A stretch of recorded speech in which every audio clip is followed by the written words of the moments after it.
Hello, good morning students. This video is for standard 7 subject science.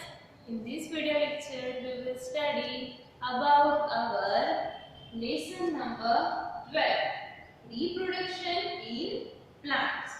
यानी कि plants में reproduction कैसे होता है, उसकी कौन कौन से मेथड्स है, कौन कौन से पार्ट्स रिस्पॉन्सिबल है, तो ये चैप्टर में हमें उसके बारे में सीखना है।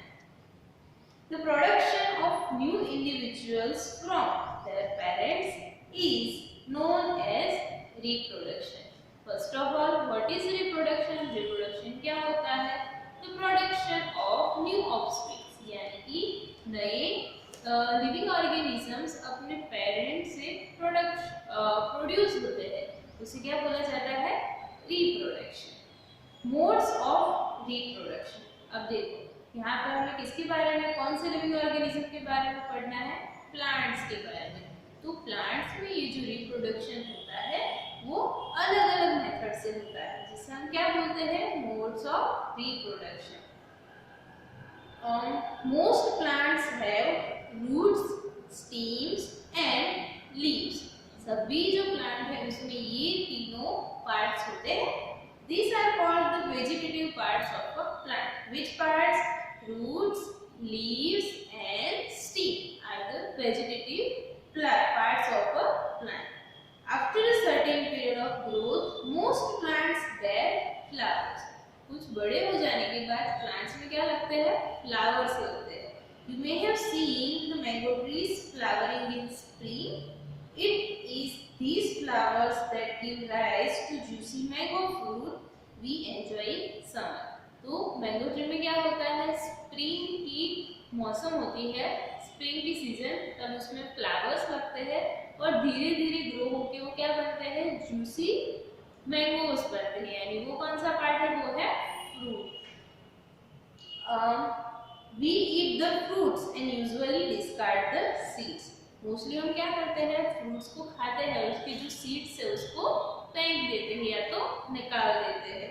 Seeds germinate and form new plants. अब ये सीड क्या करते हैं? जर्मिनेट यानी नए उसमें से दूसरा प्लांट बनता है। So what is the function of flowers in plants? Flowers perform the function of reproduction in plants. तो फ्लावर का फंक्शन क्या है? रिप्रोडक्शन करना। Flowers are the reproductive plants. There are several ways by which plants produce their offspring. Offspring यानी अपने ही जैसा दूसरा organism. जैसे कि फ्लावर में से दूसरा फ्लावर बनता है, सेम टू सेम। अगर रोज का फ्लावर हो तो उसमें से रोज का ही फ्लावर बनता है। These are categorized into two types: asexual and sexual reproduction. In asexual reproduction, plants can give rise to new plants without seeds, whereas in sexual reproduction new plants are obtained from seeds. Two types के होते हैं, एक में seed के बिना ही, उसके seeds के बिना ही न्यू प्लांट जनरेट होता है, जिसे हम क्या बोलते हैं? Asexual reproduction. और दूसरे में क्या चाहिए? Seeds are necessary for reproduction, तो उसे हम बोलेंगे sexual reproduction. Asexual reproduction, in asexual reproduction new plants are obtained without production of seeds. तो ये है asexual reproduction। तो उसमें भी अलग अलग टाइप के रिप्रोडक्शन होते हैं। तो सबसे पहले है vegetative propagation. It is a type of asexual reproduction in which new plants are produced from root, stems, leaves and buds. ये जो वेजिटेटिव पार्ट्स है उसमें से न्यू ऑफस्प्रिंग या तो न्यू प्लांट बनता है। Since reproduction is through the vegetative parts of the plant, it is known as vegetative propagation. उसकी वेजिटेटिव पार्ट से अलग प्लांट बनता है, इसकी वजह से उसे क्या बोला जाता है? Vegetative propagation. अब यहाँ पे आपको अलग अलग एक्टिविटी से ही समझाने की कोशिश करेंगे। तो सबसे पहले क्या है? एक्टिविटी 12.1 में आपको एक चंपा, वो जो रोज होता है या तो चंपा होता है, इन दोनों के प्लांट में से कोई भी आपको एक डाली है तो वो क्या करना है? कट करना है। उसको कट करके फिर पानी में उसको डुबा के रखना है। तो आप क्या देखोगे कि थोड़े दिन के बाद एक उसमें से नया पार्ट निकलेगा, जिसे हम क्या बोलते हैं? बर्ड। तो वो बर्ड में से धीरे धीरे नया प्लांट है वो निकलेगा। तो इसमें क्या हमें पता चलता है कि उसी का एक वेजिटेटिव पार्ट बर्ड है, उसमें से नया प्लांट है वो जनरेट होता है। दूसरी एक्टिविटी है जिसमें 12.2 में क्या है, पोटैटो है। पोटैटो की जो उसके ऊपर का जो पार्ट होता है, जैसे फिगर 12.2 में दिखाया गया है, तो उसका जो स्प्राउटेड पार्ट जिसे हम क्या बोलते हैं, आई ऑफ पोटैटो, तो वो भी क्या होता है, धीरे धीरे वो उगने लगता है, उसमें से नया पोटैटो जनरेट होता है।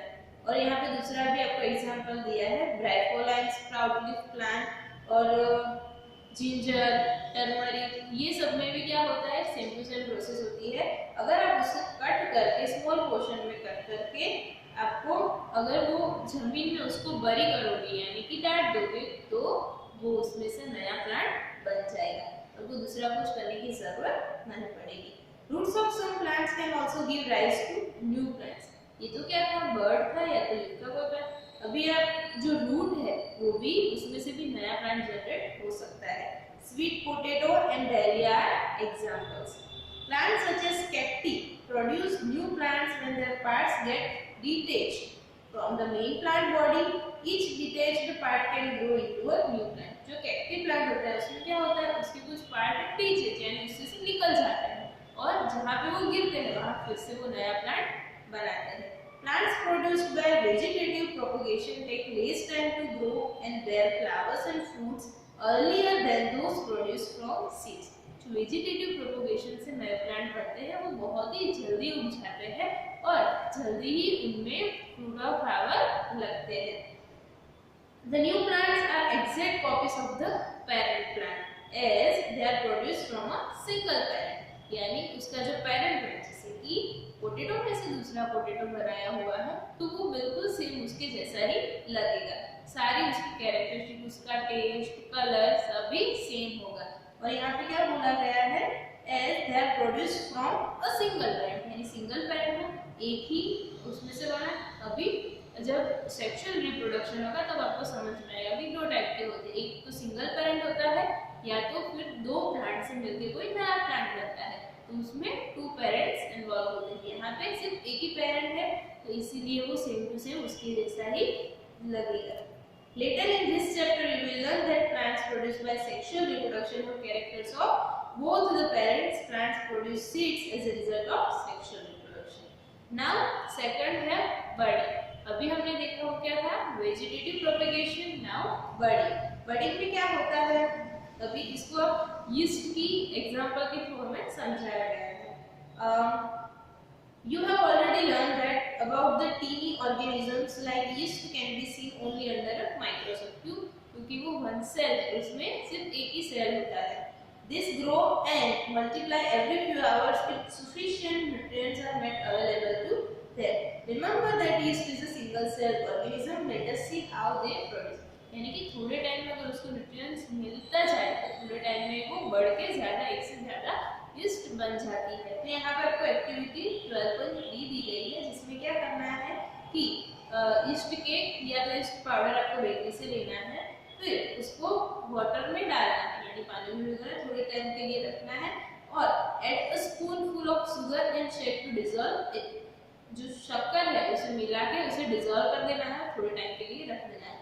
फिर उसमें से निकाल के अगर आप माइक्रोस्कोप के अंदर देखोगे तो आपको ये वाला जो स्ट्रक्चर फिगर 12.5 में दिखाया गया है वो देखने को मिलेगा। क्या हो रहा है, देखो एक यीस्ट सेल है छोटा सा, उसमें से क्या हो रहा है, एक बर्ड डेवलप हो रहा है, उसका जो पार्ट ऊपर का, फिर धीरे धीरे वो पूरा बन जाता है और फिर नए नए चेन ऑफ बर्ड्स यानी अलग अलग बर्ड्स बनते जाते हैं। वैसे ही एक में से दो, दो में से तीन, ऐसे बहुत सारी यीस्ट बन जाती है।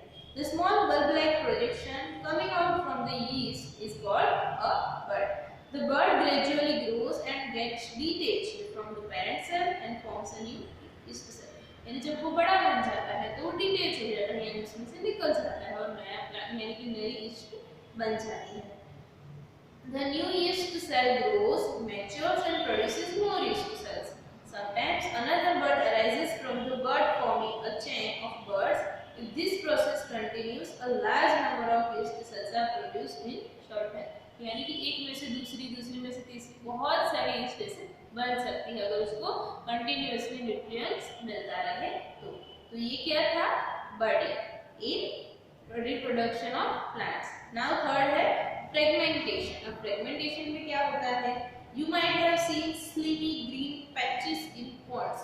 तालाब में आपने देखा होगा कि ग्रीन कलर के आपको पैचेस अलग अलग जगह पे दिखाई देते हैं, और in other stagnant water bodies this are the algae. Algae आप सबको पता है ग्रीन कलर की जो काई होती है वो।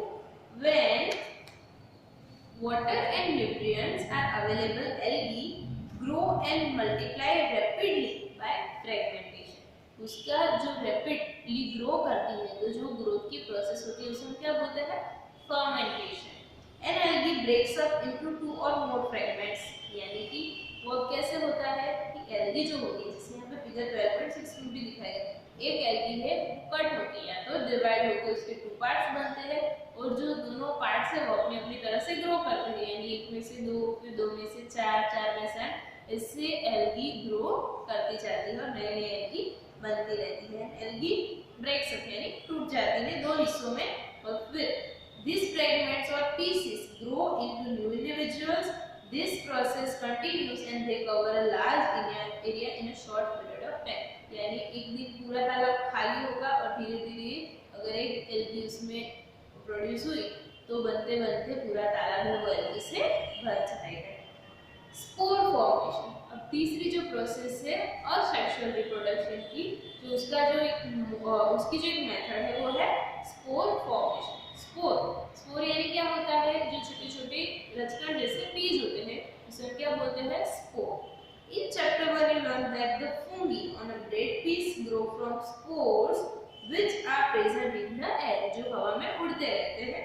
Repeat activity 1.2 observe the spores in the cotton like mesh on the bread. When spores are released they keep floating in the air, यानी कि जैसे वो आपके पास कोई पूरा यानी ब्रेड हो तो उस पे जो फुंगी लगी होती है उसमें जो स्पोर्स होते हैं वो क्या करते हैं, वो हवा में उड़ने लगते हैं।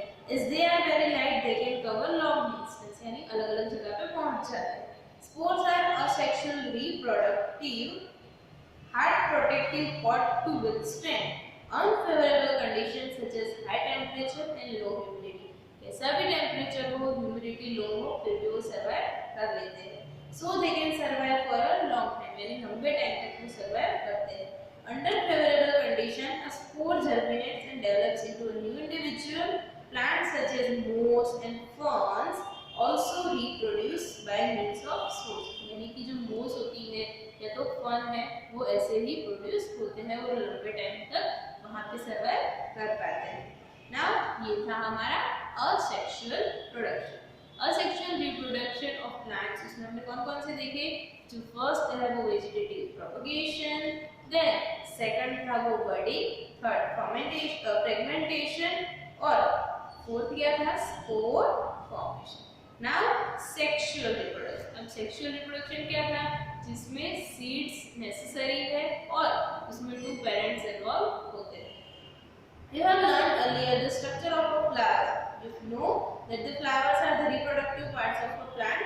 Stamens are the male reproductive part and pistil is the female reproductive part. यानी आपने स्टैंडर्ड 6 में और अलग-अलग आगे के चैप्टर में पढ़ा होगा कि फ्लावर्स के अलग-अलग जो पार्ट होते हैं, और फ्लावर क्या है, reproductive part of plants.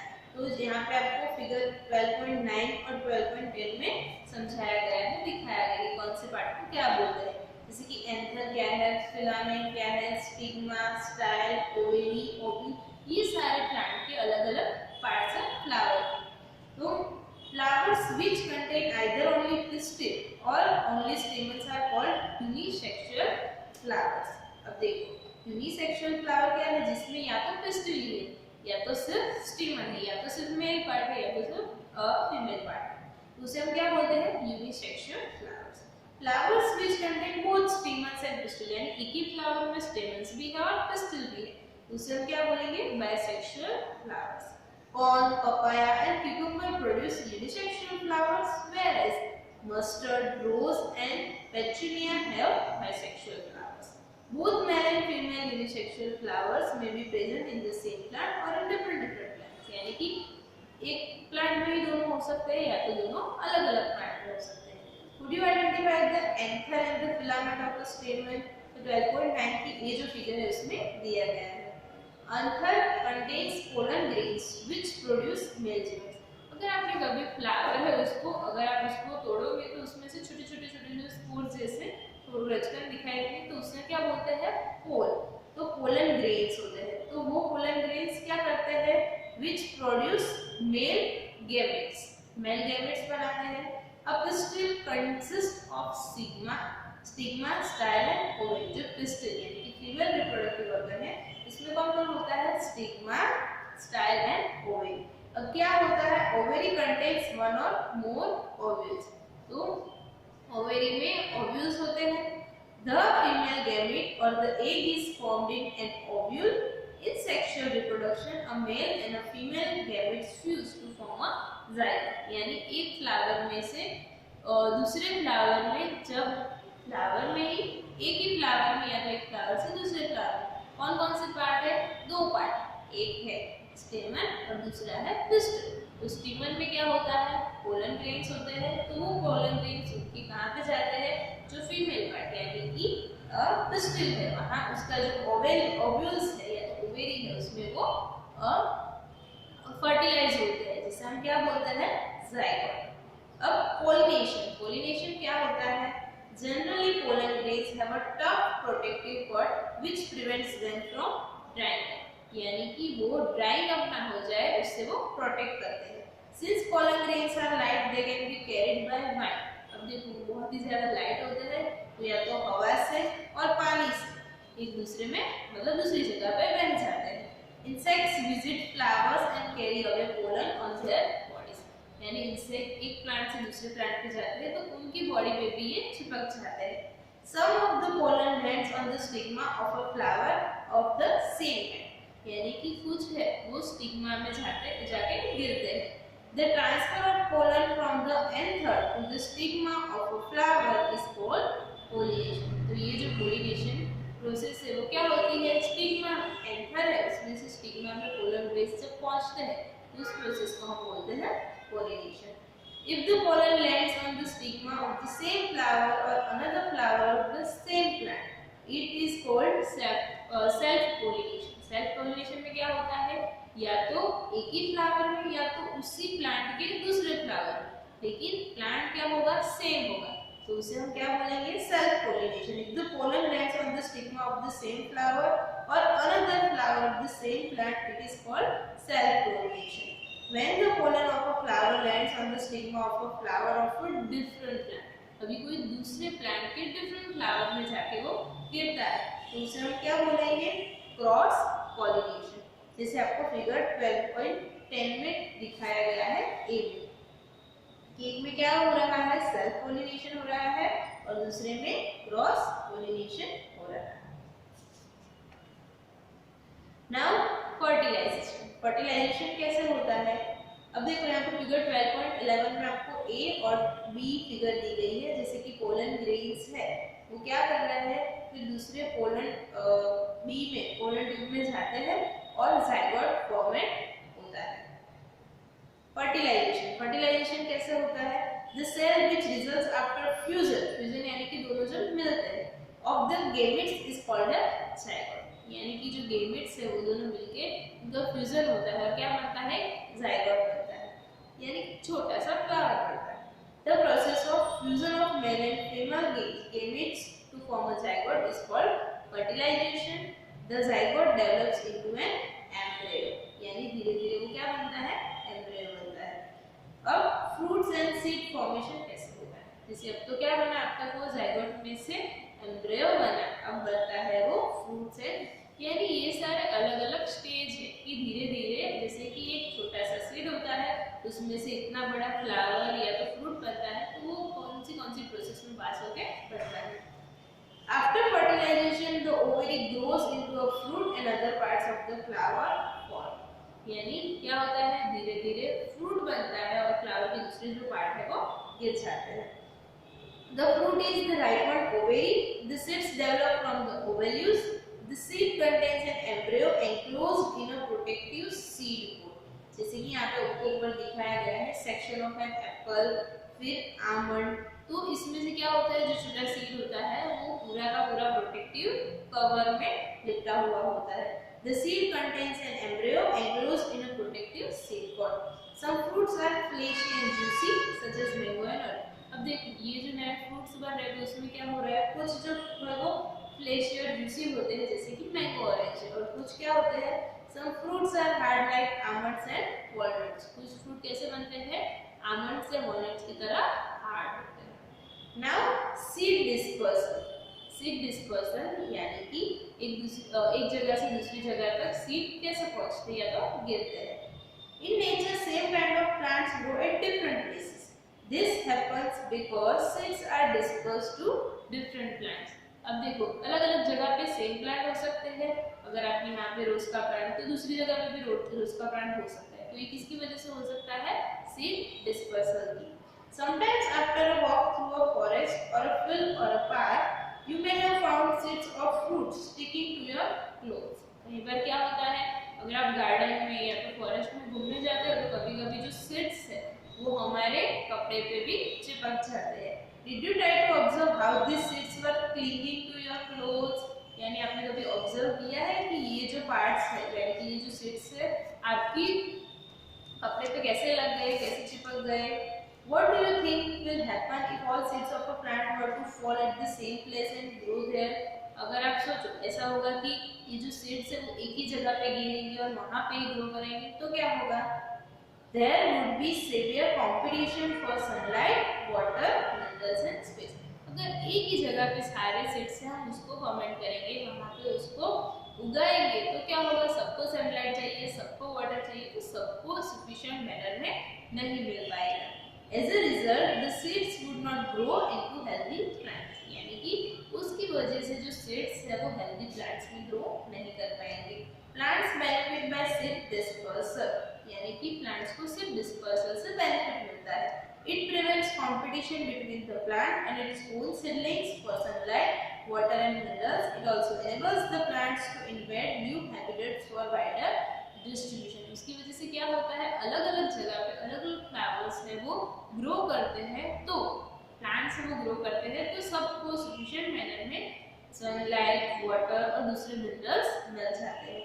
Seeds and fruits of plants are carried away by wind, water and animals. अब देखो ये कैसे डिस्पोजल होता है, एक जगह से दूसरी जगह या तो एयर के थ्रू या तो वाटर में बह के, या तो जो इंसेक्ट्स है वो एक जगह से दूसरी जगह जाते हैं तो उनकी बॉडी पे वो चिपक जाते हैं और फिर वो गिर जाते हैं। Winged seeds such as those of drumstick and maple, seeds of grasses or hairy seeds of bark, यानी सबके अलग अलग टाइप के सीड्स होते हैं। And hairy fruit of sunflower, figure 12.14 में आपको दिखाया गया है the hairy fruit of sunflower। Sunflower का कैसे होता है, फिर जो आक होता है, आक नाम का जो प्लांट है उसके कैसे होता है, फिर ड्रमस्टिक का यहाँ पे दिखाया गया है, और एक मैपल लीव्स जो होते हैं उसका सीड कैसा होता है वो भी दिखाया गया है। तो सबके अलग अलग होते हैं। To get blow off with the wind to far away places, some seeds are dispersed by water. These fruits or seeds usually develop floating ability in the form of spongy or fibrous outer coat as in coconut. Some seeds are dispersed by animals. अब देखो कुछ है वो पानी में बह के जाते हैं तो उनके ऊपर एक ऐसा कवर होता है कि इसकी वजह से वो वाटर में फ्लोटिंग करता है। तो कुछ होते हैं वो कैसे डिस्पर्स होते हैं, by animals, especially spiny seeds with hooks which get attached to the bodies of animals and are carried to distant places. Examples are xanthium, figure में दिया गया है यूरेना, उसके ऊपर क्या होता है, हुक्स टाइप इसका स्ट्रक्चर होता है, यानी कि वो एनिमल्स में चिपक जाते हैं, दूसरी जगह पर फैलते हैं। Some seeds are dispersed when the fruits burst with sudden jerks. The seeds are scattered far from the parent plant. This happens in the case of castor and balsam. यानी कुछ जो प्लांट्स होते हैं जैसे कि कैस्टर एंड बाल्सम, उसमें क्या होता है कि हवा लगने की वजह से उसका जो फ्रूट है उसको झटक लगता है, जैसे हम इसे हिलाते हैं ना तो झटक लगने की वजह से उसके जो सीड्स है वो दूसरी जगह पे डिस्पर्स होते हैं यानी कि गिरते हैं और फिर उनमें से नया प्लांट है वो फॉर्मेट होता है। तो ये जो पूरा चैप्टर था किसके बारे में था? Reproduction in plants.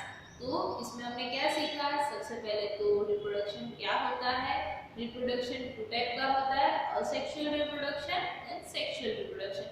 Asexual reproduction के अलग अलग जो मोड्स हैं, बर्डिंग, फिर है वेजिटेटिव प्रोपोगेशन, ऐसे हमने 4 देखे। और दूसरा है सेक्सुअल प्रोडक्शन। सेक्सुअल में क्या होता है? 2 पेरेंट्स होते हैं, यानी कि एक फीमेल पार्ट होता है और एक मेल पार्ट होता है। तो आई होप ये लेसन आपको अच्छे से समझ में आ गया होगा।